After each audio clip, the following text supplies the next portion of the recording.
E3 2011, starring Stevie no, Stevie Wonder wasn't there. But if he was, that would be epic. Um, anyway, E3 2011, been an amazing E3. Not really, it sucked. But yeah, started off with Microsoft's little conference and ended with Nintendo's. Nintendo's, I think, was a lot more awesome in what it did. I think it had the orchestra. I think the orchestra really did a lot for Nintendo because of the whole kind of Wii U thing at the end really ruined it for me. I was like, okay, what was that? So yeah, anyway, Microsoft was first, and they came up with quite a lot of different stuff. A new Fable game called The Journey, which basically is all Kinect. There's no controller at all, apparently. Well, from what I could tell, anyway. So it has you walking around going "Badoof" and Hadouken. Well, that's a different game, but it's all very kind of throwy balls of energy around and stuff. And yeah, I don't know. Yeah, it's not my cup of tea, to be honest. So Fable, no, I'm not interested in it at all. And there was a few other games that were like really highly. Most of the games in Microsoft's event were obviously Kinect enabled. Yeah, okay, Kinect enabled. I don't know. I'm not huge on Kinect at all. I think Rocksmith was a big one that was last night on Ubisoft's one. That looks really interesting. So that could go somewhere. That's for Xbox and PS3. I don't know about PC. I don't think so. So that's awesome. Rocksmith. I'll basically go through what I liked most. I didn't get the chance to see the PS3 conference actually live because it was 1 a.m. here. So it was kind of late for me. So I had an interview today. So it wasn't good. So I saw bits of it afterwards on YouTube. Good old YouTube basically saved the day. And I saw the PS3 about the Vita, the Vita, you know, the kind of new PSP. Wow, I want one of those. It has a back touchscreen and a forward touchscreen. All these are multi-touch, so it's not the single touch like the Wii U. So basically, you know, you got the PSP. Not the PSP, the PS Vita. It has loads of games like what was it, Uncharted: The Abyss, which looks incredible, and there's other games for it, Ruin, which basically you can be on Ruin, and then you can go, you know what, I want to play on the TV, and you can go to your TV and play exactly from where you left off in the PS Vita version, which is insane. That's insane. That's magic. I love that. That's really cool. So I'm sure I've heard about technology like that before, though. I'm sure they've done it somewhere else. So I don't know, maybe if they were thinking of doing this game earlier. I'm sure I've heard something about this cloud saving system on a different game that was very, very similar. So I maybe just be imagining that, but really, really cool. Another type of game. It's very, very kind of Torchlight. I'm not huge on that. I'm not really huge on the RPG kind of dungeon crawlers at all. But the idea really interests me. So Ruin is definitely one to watch. Of course, there's the Nintendo had their conference, and of course Luigi's Mansion. I mean, come on, that's awesome. I never played the original, but I heard there's so much love for that game. I think everyone who ever played a Nintendo console loves Luigi's Mansion. So Luigi's Mansion is definitely one to watch. Same as Star Fox. Of course, Mario Bros. The new Mario Bros. Game. I don't know. It looked kind of. I was expecting a new 2D one, same as usual, but no, they had kind of like a whole kind of. It was Mario Galaxy crossed with Mario 64 crossed with the original Mario. It was very weird. Yeah, kind of like you could walk into the 3D world, and most of the time it looked as though it was 2D, but it was odd. It was definitely odd, and it looked like there was different planets and stuff. I swear I saw a planet at one part of it. Maybe wrong, but really, really neat. Definitely one to check out. Also, what else was there? The new Mario Kart game didn't interest me at all, to be honest. It looks exactly the same as the DS version. The graphics, okay, are better, but it's not that much of a high leap, to be honest. I wasn't hugely put upon it. I was like, okay, yeah, all right. And of course, PS3 had Sly, and that was awesome. Just that teaser trailer where Dimitri is that you see Sly running across rooftops and stuff, and then he gets into the building. It's actually not Sly. He takes his mask off, and it's Dimitri, the kind of fish guy thing. And it's so funny because then you hear Sly and Bentley, and it's the same voices. So I really just picked up the Sly Cooper collection, and I was like, wow, that's really awesome to actually hear their voices again, actually now. So it'd be awesome to get into a new PS3 game of Sly and actually have all the high end graphics, and it looks to be back in Paris. So that's incredible. I mean, the second one was based in Paris, and that's where Dimitri came into and everything else. So it'd be really cool to go back there. And E3 was kind of weird. There was a caffeine guy in PS3's one which that just didn't work. What was he trying to do? I mean, Wayne's World, dude, you're not in Wayne's World. Get out. He was he made the most stupidest jokes as well. I mean, no one laughed. I mean, like one guy in the front was like, that was just really bad. That wasn't good at all. So that was the weirdest laugh I've ever done. Wow. So yeah, he was there, the caffeine guy, and there was other embarrassing things. I think in Kinect they did it was esports or something, and they had the kind of it was no, it wasn't. It was yes, it was. It was Kinect Sports 2 Season 2, whatever, and they had American football, and there was these two guys, and they were just it was something out of a sitcom. They were just like making fun of one another and just trying to be all kind of macho. It just didn't work at all. I mean, it wasn't as good as last year's Microsoft. Microsoft definitely wasn't as good as last year. I like Microsoft's kind of wacky upside down world they did last year, where they had like the family walking on the roof, and that was really amazing because you didn't know how they did it. But this year it was kind of like it was a stereotypical perfect family playing their video games, and it was just like I think they do that every year, but it was more noticeable this year, and there was the kids going, oh come on, and oh man, it sucked. So I really don't know. I don't think this year was very, very good. And the thing that really annoyed me was that in Nintendo's conference, which only happened a couple of hours ago now, is he was like, "Oh, there's a new platform. We have a new platform, but we cannot show you that right now." I was like, "Dude, don't do that. Don't say you got a new platform and then not give us anything on it." Oh no, you come out with this new controller that looks like an iPad with buttons on it. That's probably going to be as hard to hold as hell. I mean, it's like a big square with a screen. It's a neat idea. I'm not dissing the idea of the Wii U, but the whole design, it looks like the original, the classic controller for the Wii. It just doesn't look very comfy in the hands. I think the Wii Classic Controller Pro is awesome, one of the best controllers ever. But just imagine how uncomfortable the classic was, the classic controller for the Wii, and then put it into a bigger device. It's a cool idea. You can basically you'd be on Super Mario on the Wii, and then you can go, oh, you know what? I want to go into the kitchen and play this, but I can't carry my TV with me. I'm going to put it into this controller, and you just bring it with you. And it's in the control. You can play it with the control. That's insane. That's really cool. That is a neat idea. But it's single touch, from what I can tell, anyway. And video call, yeah, fair enough. I think every device can do that now. FaceTime, it's already there. It's not new technology. And also the fact that apparently they're showing 360 style games on a controller for a console that has the graphical power of a gnat's bum. It's it's not good at all. I think. I don't know. The Wii isn't the best of graphics ever. It's still running at 480p, right?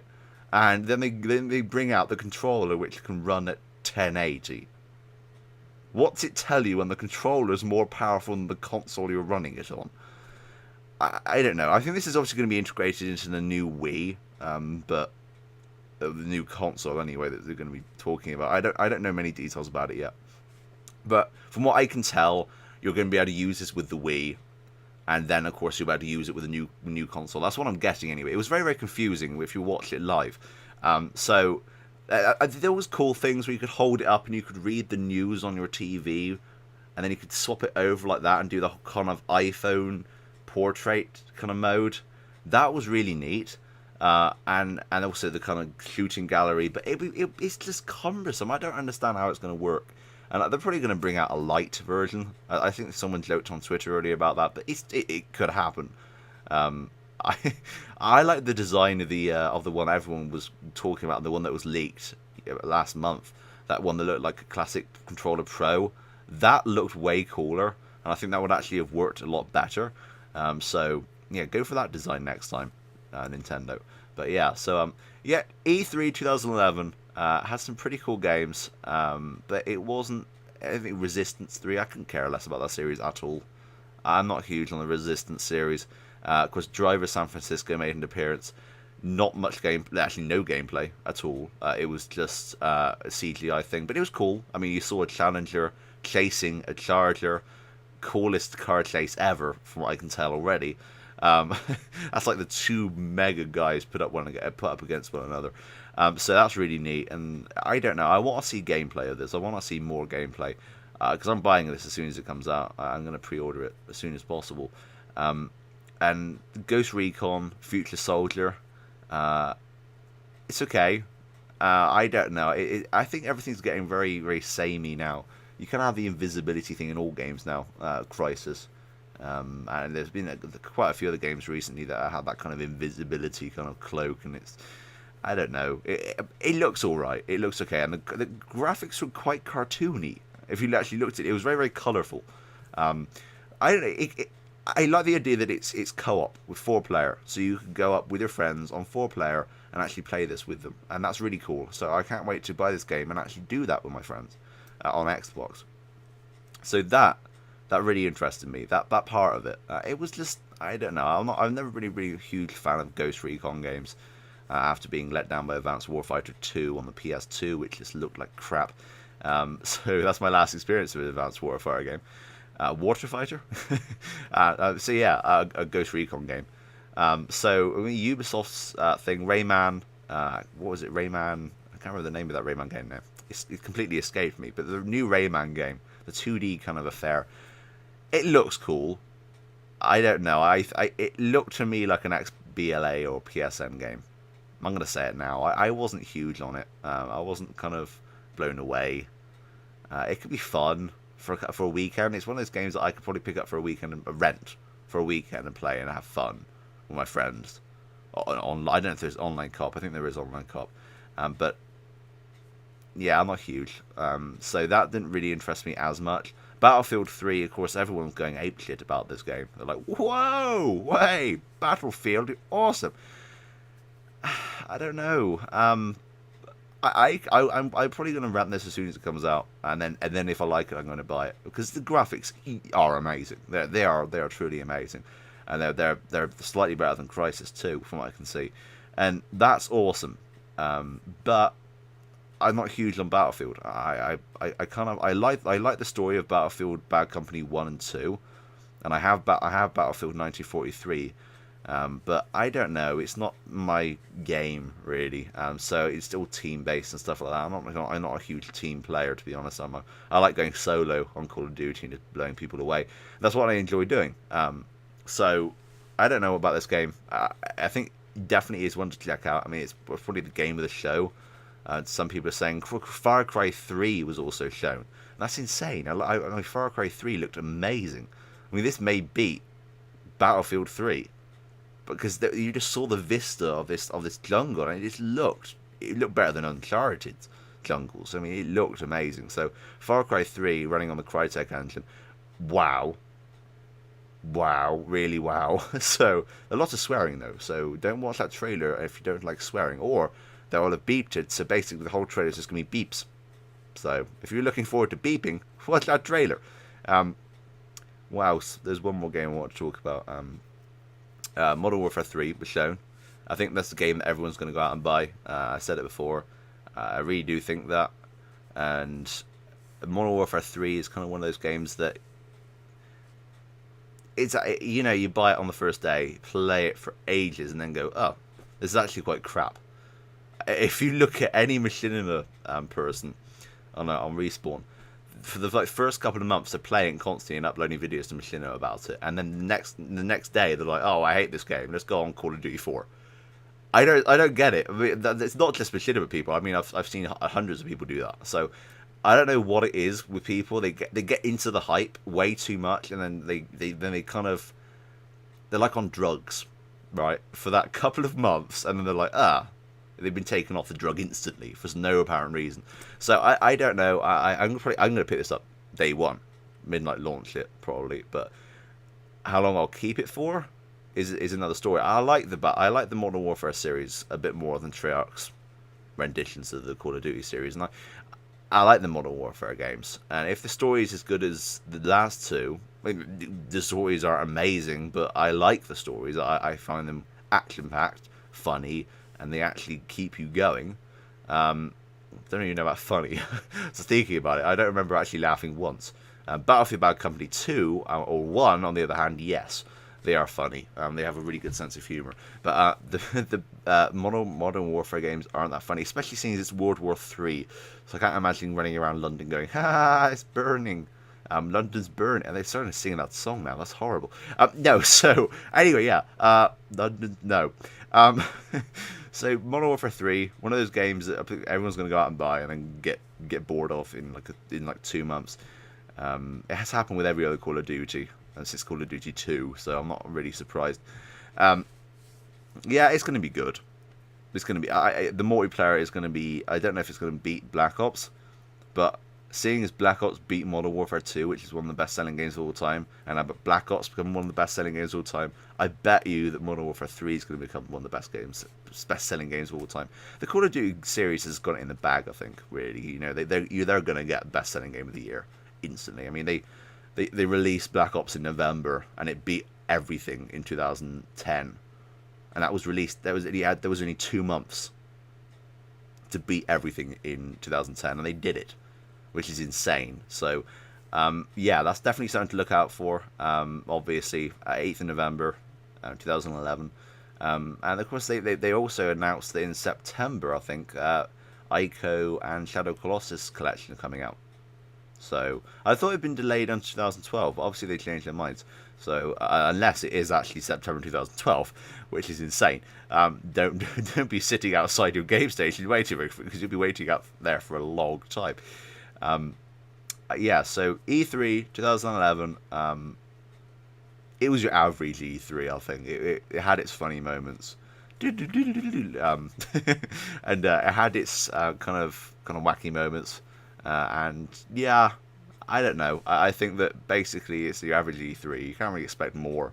I think the orchestra thing was really awesome from Nintendo, and it was really cool. But I don't know if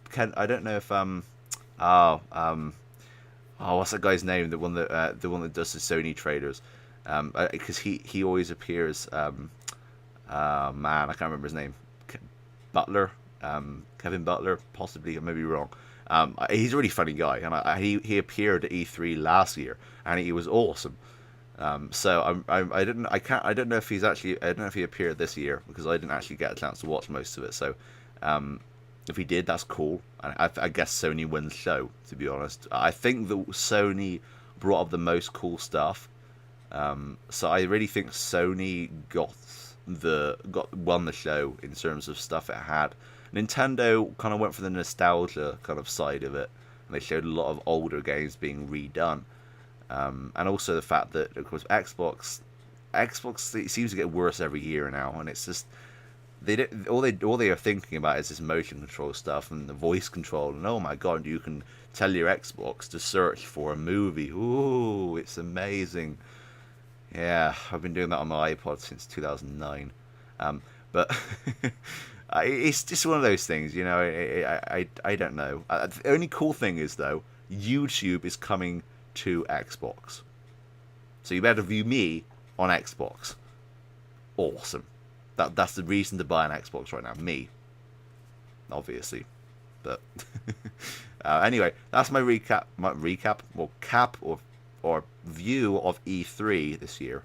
I will hopefully be there literally next year. So that's awesome, and I will be, hopefully, because in theory, and apparently I've found this out, I'm actually apparently classed as a gaming journalist. Who would have thunk? So I'll be going there next year, which is going to be really amazing, and I can't wait. Sorry for the crappy quality because this is a webcam mic, as you can possibly tell, but audio is of course awesome, and yeah, I get to my tripod tomorrow, so I'll actually be starting to record videos again. Thank God. So that's gonna be awesome, and I'll have some videos of video games on my TV because I'll be recording my TV, some video games on the TV from my Pixel Pie Nation channel, or not my Pixel Pie Nation, but the Pixel Pie Nation channel, and also my own channel. So yeah, check those out. Pixel Pie Nation. Also check out Mr. Caller 429. Go check his channel out. Seeing as he's just uploaded a 3DS eStore review, update review, which is awesome. He's got a load of views already, so go check that out. Get his views up there. He's awesome. And yeah, also check out Cuddle of Death because she's got amazing amount of views out of a video she did a couple of days ago. I think yesterday she uploaded a eStore. What was it? Pokemon. What's it called? The Pokemon Pokedex review, which got 3,000 views in like a day. That's insane. So go check that out, and of course check me out. Check out my channel. Go click up there, and go comment down here, or actually there, and yes, go subscribe as well. Hang on, there. Go subscribe to me too. It can't hurt. I love subscriptions, and I will talk to you. I'll message you and everything else. I love my audience. So yeah, thanks for watching. But until next time, that's me out.